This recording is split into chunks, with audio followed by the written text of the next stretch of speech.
Hey, it's Jonathan Wall. The crew is on vacation and abroad this week, so we're deploying an interview the serial killer and I conducted recently with shaft designer Alex D.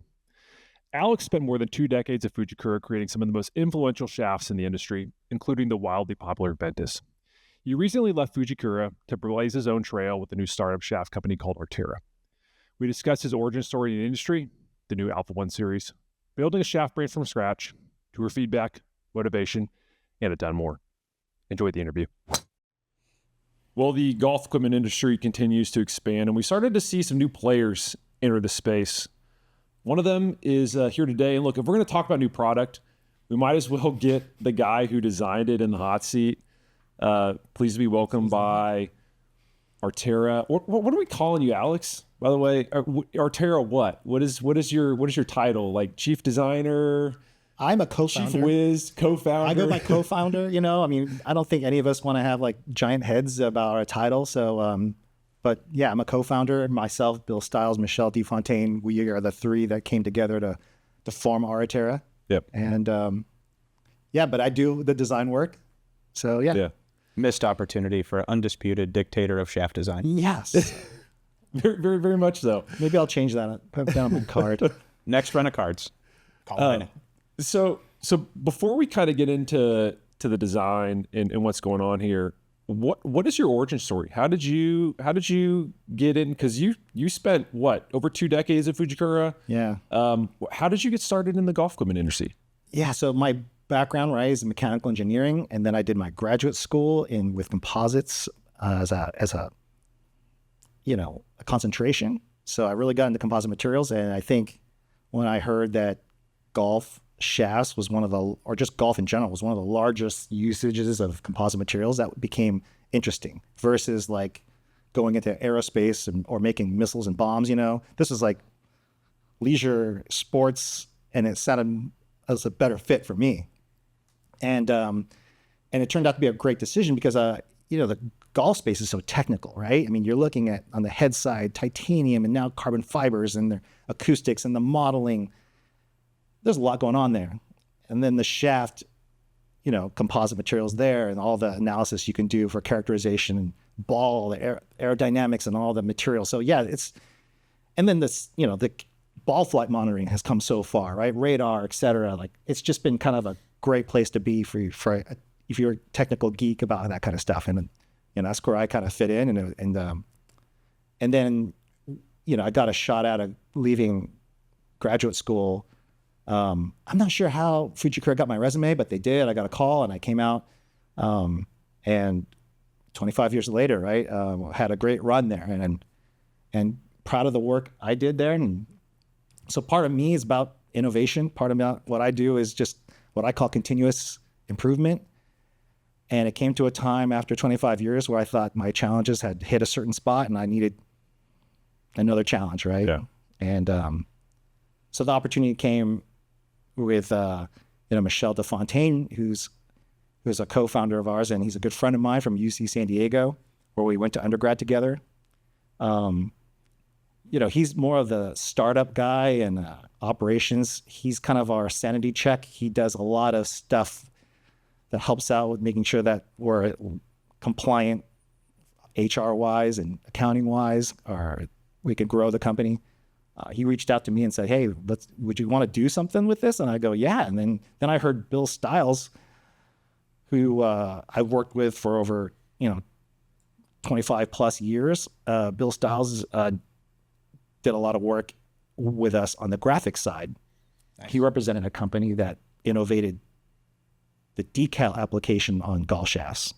So in the old days, people were silk screening one color at a time. Maybe it's just one color. So the shaft looks kind of plain, and simple. And then it got to very flat. And then it got to a point where, people realized that you can't see the technology in a shaft, but you can really see the graphics and then really get a sense of, how premium it is, right? That feel, the look.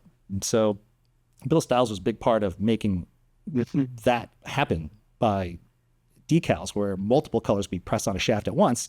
So when we were working on any cosmetics, we'd have Bill in our offices and helping us out facilitate that. And, at the same time, when we were setting up this company, found out that Bill was maybe thinking about a change of his own after maybe 3 decades in what he was doing. And so, yeah, that team came together. So we became the co-founders, myself, Bill Stiles, Michel DeFontaine of Tera. And then, of course, Bill then has really a great relationship with Chris Elson. And Chris Elson has a background in, business development, vice president of Matrix, going into like Mitsubishi, did a lot of work with Lamkin. So he's really well connected in this industry and just a great asset. So, through that connection, we got Chris Elson to join us, and we've been growing the company since. And so it's been a fun ride. That's kind of like taking you from our origin story to kind of where we are now. Yeah. But yeah, I mean, for me, it's about the challenge. It's about the innovation and having that freedom to do that with people I absolutely love to work with. And, the team that I think we have is just fantastic. They're good people. We try to do our best and respect our customers, respect each other. There's just a great synergy there for innovation and trying to grow a company, I think, in a way that's proper and, just try to do the right things. I'm going to ask one more Fuji question, and then that'll be it. And we'll get into Tera because it is very interesting because, again, as you mentioned, it is a startup. It is. But Ventus. Yeah. I mean, is it the one, if you look at from your time there, is it the one that you're the most proud of? I mean, it's amazing what it did on tour from the time that it first started until now.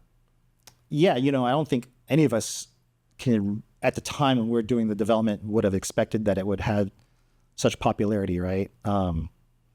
But it is definitely something that I'm proud of, and again, it's about materials and innovation and pushing some boundaries. And it's also about having the right product at the right time.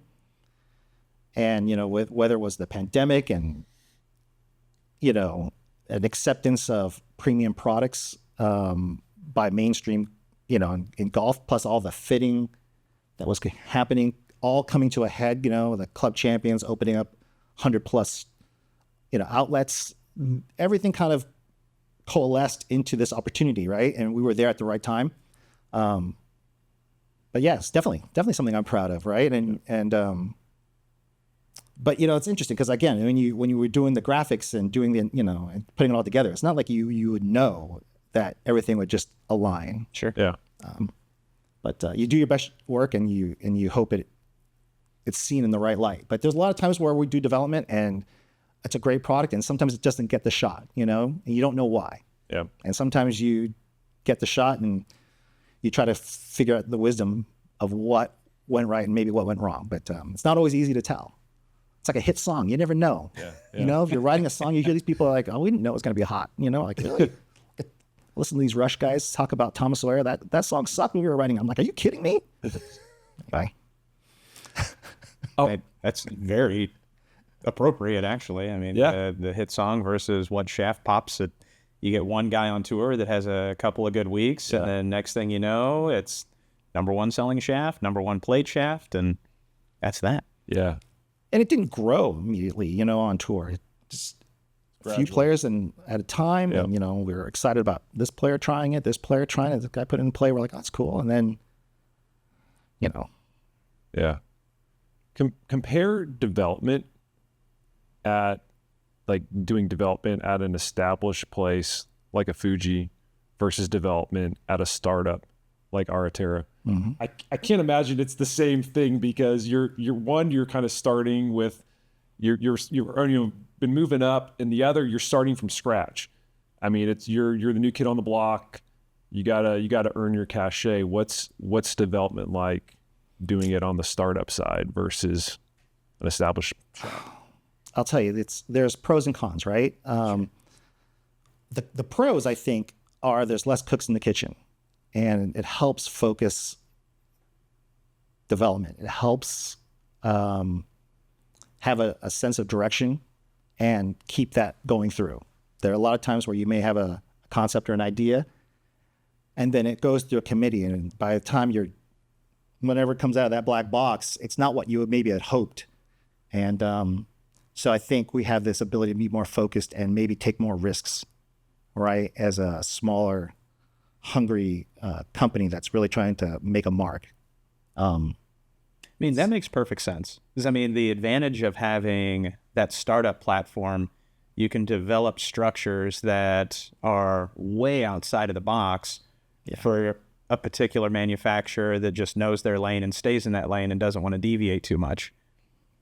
So I could absolutely see the advantage of having that startup platform and go, look, I've been sitting on this idea and they have told me no for X number of years.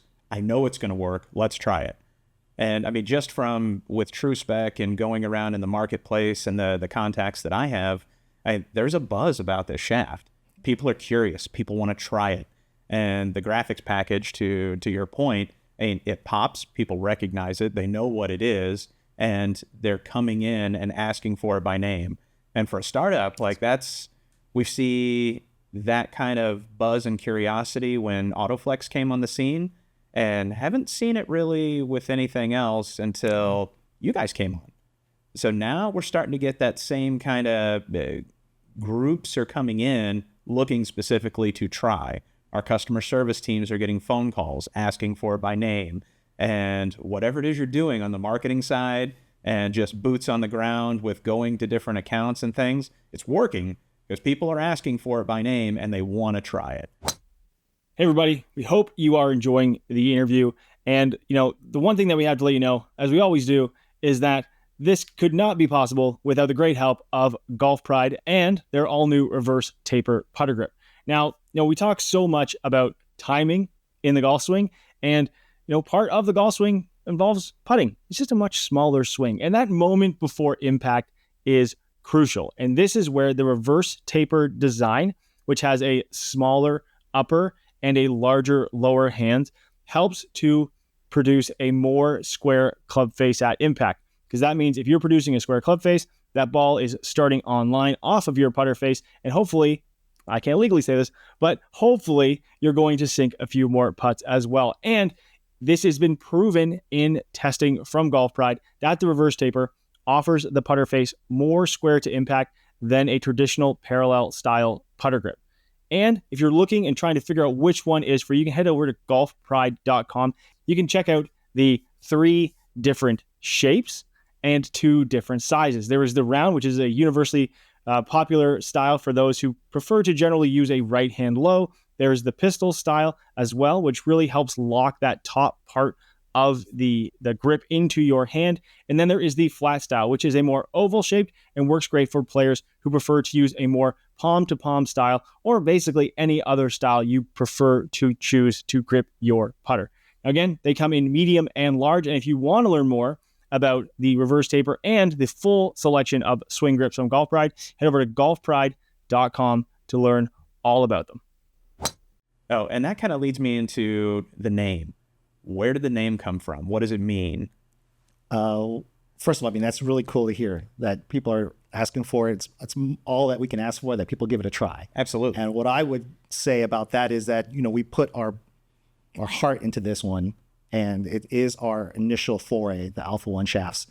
And, we're really proud of it. And so we do want people to give it a try. And, it's not going to be for everybody, but for those that it fits, I think they're really going to be finding that it's unique, it's different. What was your question? I actually forgot. No, I think it was more just like the what's behind the name. Oh yes, okay. Yeah. Behind our Tera. There's a Greek word. It's a philosophy, right? And it's arete. And arete is like it stands for excellence in all you do. It's that philosophy that you should do everything to the best of your ability, right?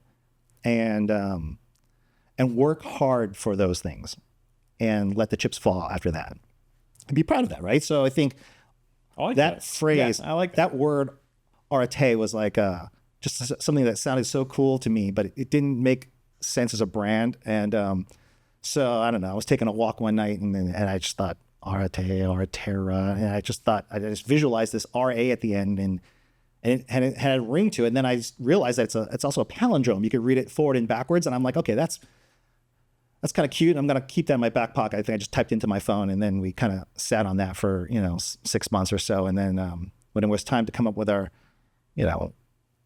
company brand, we were ideating a bunch of stuff, and it got thrown in there, and it kind of survived. So, and I'm really proud of it. I think our marketing Tera guy, and you didn't know it. Yeah, I design stuff, and I come up with some names sometimes. So, and it works. Yeah, the idea though is like, every brand, it takes a life of its own. Yeah. And you got to give it a chance. And we gave this one a chance, and I think it works. It's something that we're proud of. It's not just what we, when we say excellence in all we do or arte, it's not just in our product, right? We talk about how we interact with each other, how we interact with our customers, and the fitters, the industry in general. It's like we just want to have that mindset that we do the best we can and respect, the industry and each other, and just be good people, right? Because like the meaning behind it. That's cool. It's a cool story as to just kind of where it materialized, and having that essential mentality coming out on the market, like just do the best you can. I'm just gonna start yelling that wherever I go. Arte. Arte. What the hell? Roll with it. And it's it's a lot about there's a term we use in engineering. It's continuous improvement. It's just really always trying to focus on how to make things better. Don't settle for where it's at. It's always can be done better. And that's kind of like somewhere I resonate with that, right? I always want to do something better. And there's also some term out there you might hear called innovator's dilemma.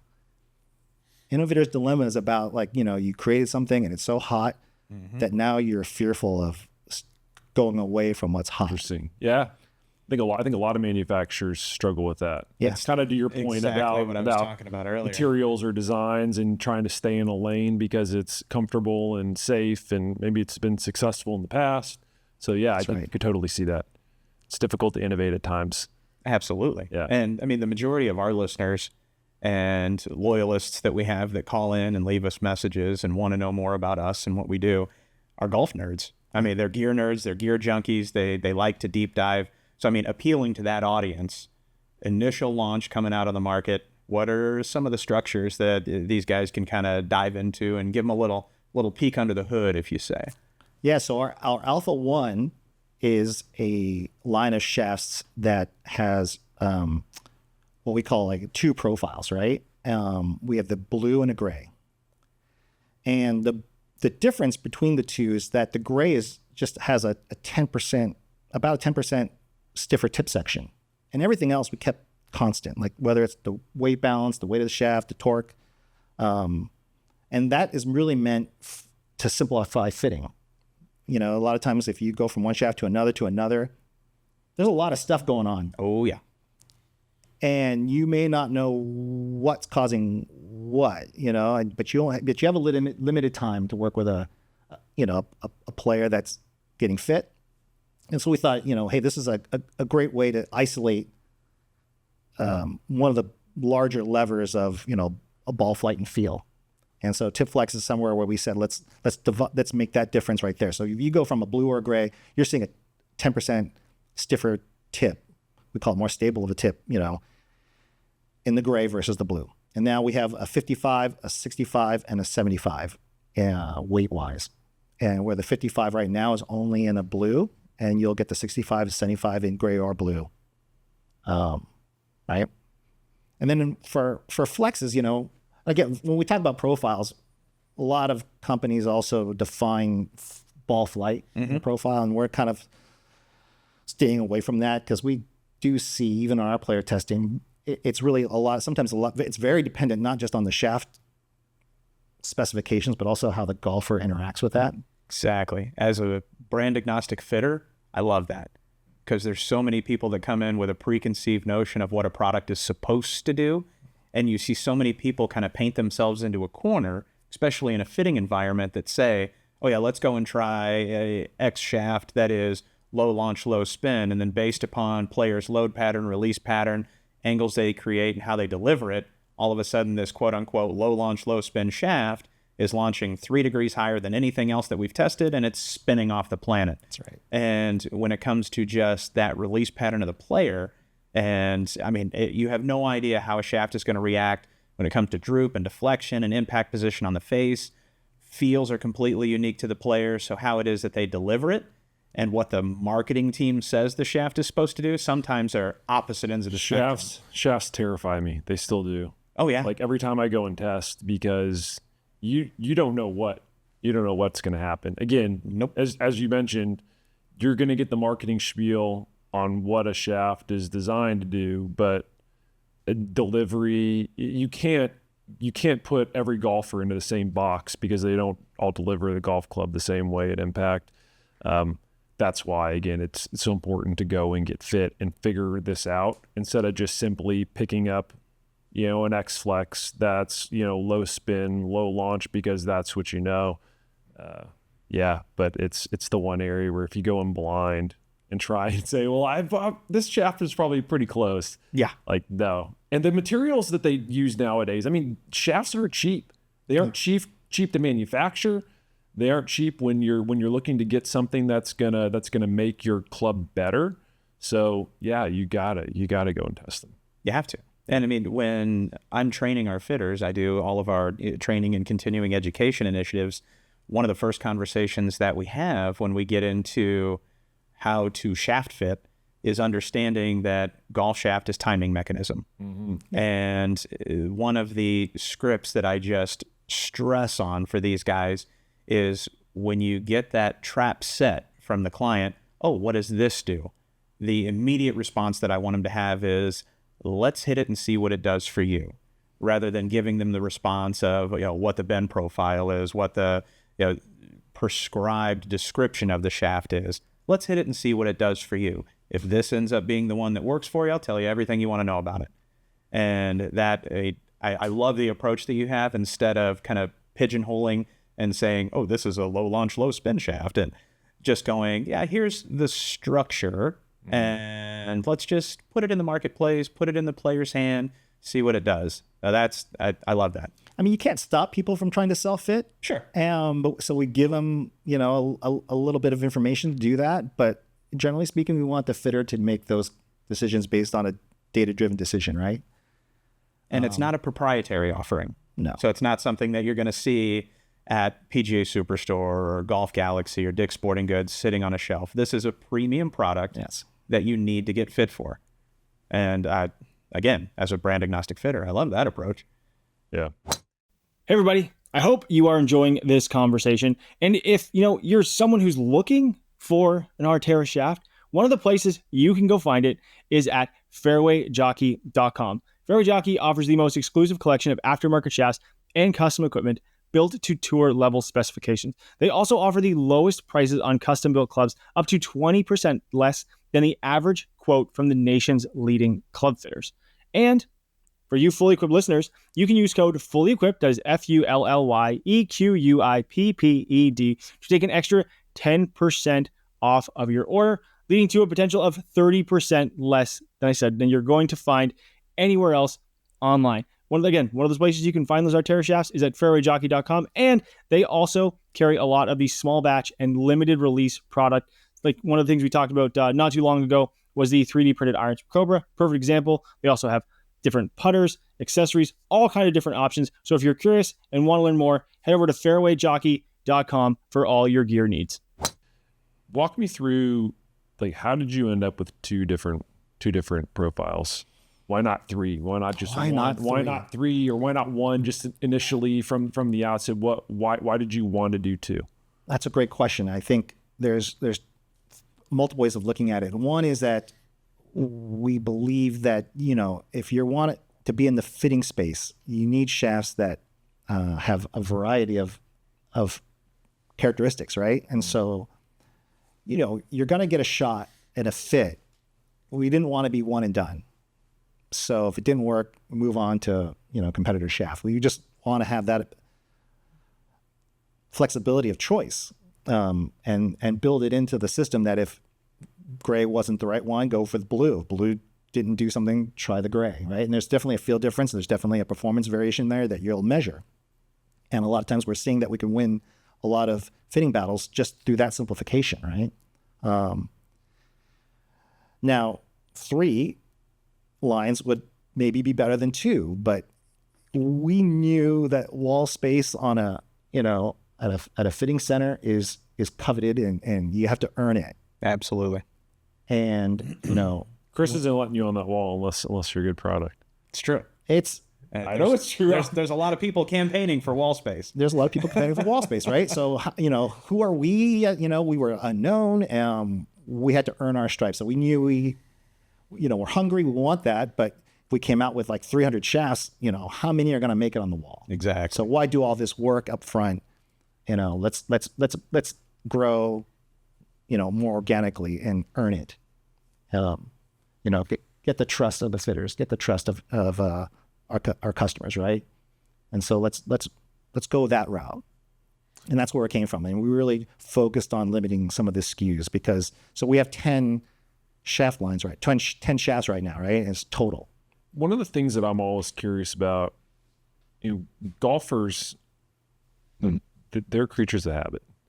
It's really difficult to change a golfer's thinking. Why do you believe that our Tera is going to be able to change a golfer's thinking? Again, because to your point, Chris, golfers come in, they know this weight, this flex, this is the profile they're looking for. These are the brands of shafts that they've used in the past. It's difficult to change their way of thinking. Why is this going to be different?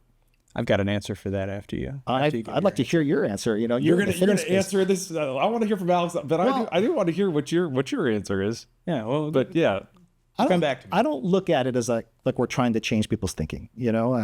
We believe we have a product that performs, and it's going to show up in the data, in the launch monitor, and the feel aspect is unique. It's different. We're going to win that battle. That's how we feel. And so. Those who have tried it, the response has been very positive, very enthusiastic. And so we take that and we believe that we've got a product here that's uniquely different and stands out.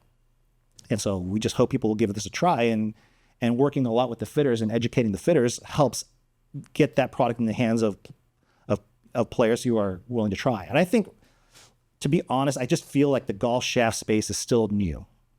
I would agree. I've been working in this for 25 years plus, but the club champion going from 16 stores to 120, the true spec coming from, a couple of stores, outlets now to 40 plus. A mobile unit now having 50 locations and hundreds of green grass partners. Yeah, there's a demand for it. Yes.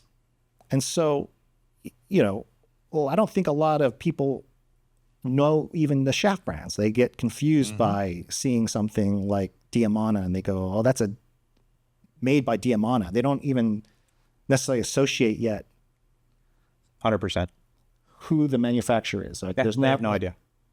And don't get me wrong, there's a lot of people here that in this space that do. I'm not trying to say that everybody doesn't know that, but there's a good handful still. So I'm just saying it's still a nascent market, and we have an opportunity to kind of create a great brand and resonate with people and try to grow that awareness that we're trying to do great things and, be validated on launch monitors, right? And absolutely. All right, so what's your answer? So just bring it full circle. The question was, what's with you guys and not knowing the questions? Because my answer's so long. It's like, what did he? Yeah. It was like, the question was like, golfers are creatures of habit. What's gonna make them change the way that they think about products when they see something new? Like what's gonna sell people on our Tera? So that was for the viewers and the listeners. I knew what the question was, of course. Yeah. Of course you did. Of course I did. You just want me to repeat myself. Well, yeah, I just like hearing you talk. But so nobody likes hearing me talk. To kind of contradict what you were saying, we change minds and we educate every single day. So people come in and I kind of equate it to you don't know what you don't know. So people come in with a preconceived notion of what they want, and it is so far away from what they actually need. So the average player that comes in has this idea in their mind that I play a 60 stiff at standard length and 1 degree upright. And again, when you come into this custom environment, this brand agnostic environment, all of those terms become relative, because specifically focusing on shafts, there's no industry standard for flex. There's no industry standard for weight, no industry standard for length. So there's an opportunity to educate the consumer. And I can't count how many times I've gone through a fitting experience with someone and they've turned around and go, I never thought I would have left with this Cobra driver in this shaft. I never thought I would have been a regular flex player at 100 miles an hour. And having that opportunity to re-educate and show them, hey, just because there's a letter or a number on the side of the shaft doesn't mean it's the appropriate profile for you to play. So when you're looking at sequencing, load patterns, release patterns, how it is that they actually swing a golf club, there's an opportunity to say, okay, I understand your thinking because you've been basically trained to think that way by the marketing machine that is driving this industry. But now when it comes to practical application, you may swing at 100 miles an hour, but you swing at 100 miles an hour like this. And in this particular bend profile, you're regular. Or on the other end of the spectrum, you swing at 100 miles an hour, but you swing it like this in this particular profile, you're an X. And same kind of thing goes for heads. All of these products start to pre-qualify themselves based upon the player. And with feel being subjective, the player doesn't know what they don't know until they get into the environment, and we start to go down this journey with them and explain the differences between these products and how it is that it complements what it is they naturally do. So there's an opportunity to educate, and then also an opportunity to break down some of these preconceived notions that they have about what they want versus what they actually need to be successful as a player. So there's my long-winded answer. That's a great answer. Well, I'll take that answer instead. You can use it. But it is complicated because choosing the right shaft, the right head, the right club, it's a physics problem, right? We're looking at a ball launched with speed and spin at an angle, and it's got a trajectory, and that's what you're after. Whether you want it to come in steep or shallow, more rollout, whatever you're trying to optimize, right? Directionality. It's complicated, and to do that yourself, there are obviously great players out there that have done it so long, they see that window and they know where they want to be. Yeah. And those great players can manipulate things within themselves to still produce that window almost regardless of what you put in their hand. Yeah. So the human element is always the constant changing variable that you can't account for until they're right in front of you. Yep. That's 100% true. So moral of the story, go get fit. Yeah. I feel like that's a common theme on our podcast. Go get fit. I mean, when I'm on the podcast, 100% common theme. Go get fit. Come see me. That's what we look at. Fitters are like doctors prescribing medication, right? And you have to be kind of like a full-on stubborn, hard-headed dude that says, I don't want to take that medicine, But most people will say, okay, that's my med. I'm going to the pharmacist and check me out, right? That's what I'm going to get. So similarly, I think that's the space here. So I don't know if minds need to be changed so much versus, the prescriptions here, and you could see the data, that's the one, right? That should be the one. That 100%, that should be the one. You mentioned just on the shaft side, still seems like it's early days in terms of where we're headed. Do you, and again, you're biased, shaft guy, but do you feel like the shaft industry of all the equipment categories has the most room for growth over let's say the next 20 years? I think so, right? I would agree. There's so many things that we can do to change profiles and change performance and move with how heads are changing. And then you also have, USGA locking things down on head and size, inertia, et cetera. And as that starts you already see it. It's like everybody's pushing that envelope to the very edge already, or doing their best that they can. Where's the next place to go? There's this long shaft that kind of dictates how that head is oriented and at impact, and how fast it's going. So there's a lot of opportunity in the shaft side. I think there's definitely, new materials that keep coming out every day, right? And then we want to be on top of those things. I know it's not the be all end all, but we do spend a lot of time talking about the tour side. And look, it's a new product. I've been talking to reps, and I've been hearing a lot of good things about our Tera out on tour. I believe you guys got a win. On that, I've not heard. We have a win in that we have some players trying it. They're giving it a shot. Do you have it out folks on Senior Tour that have tried it? On Senior Tour as well. I don't know if we have a win. I heard, we saw that VJ put it in his bag, and that was kind of cool. That is a big win right there. Yeah. He was at the Masters and had really great driving accuracy stats. I heard that was like one of his Were you better. surprised by that one, getting VJ into the product? It was Again, as great. Chris mentioned, he is super meticulous about his equipment. Yeah, absolutely. There's something about having tour validation, that we're interested in, and VJ obviously is legendary. Unfortunately, he was wearing these shoes that seemed to somehow overshadowed his shaft choice. But yeah, no, we're proud of that. We've got Arnie Cunningham on tour working with us. He's a veteran on tour. He's a legend out there. Right. Love Arnie.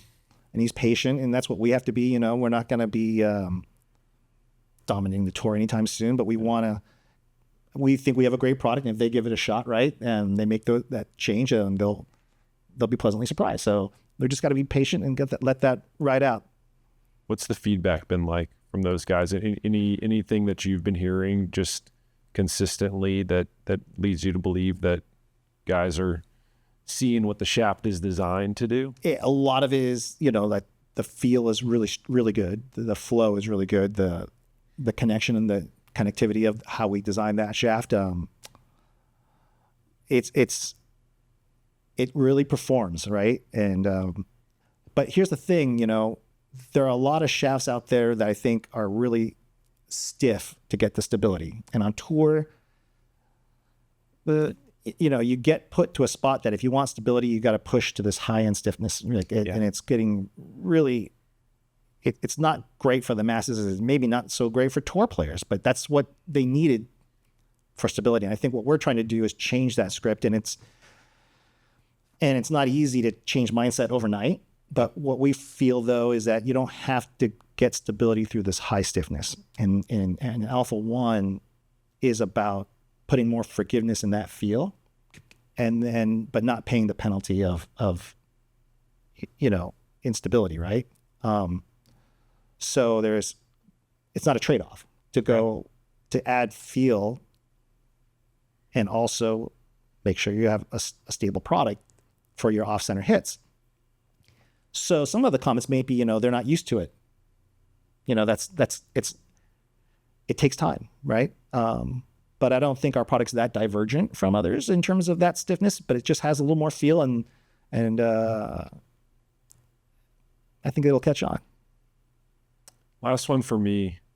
So Alpha One is obviously your first foray. What do you want our Tera to be? Do you want it to be more boutique?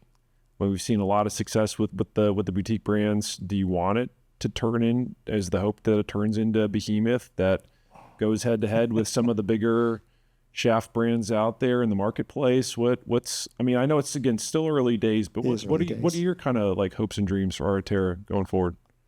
I honestly think that we already can go head to head with the biggest. That's not a concern of mine.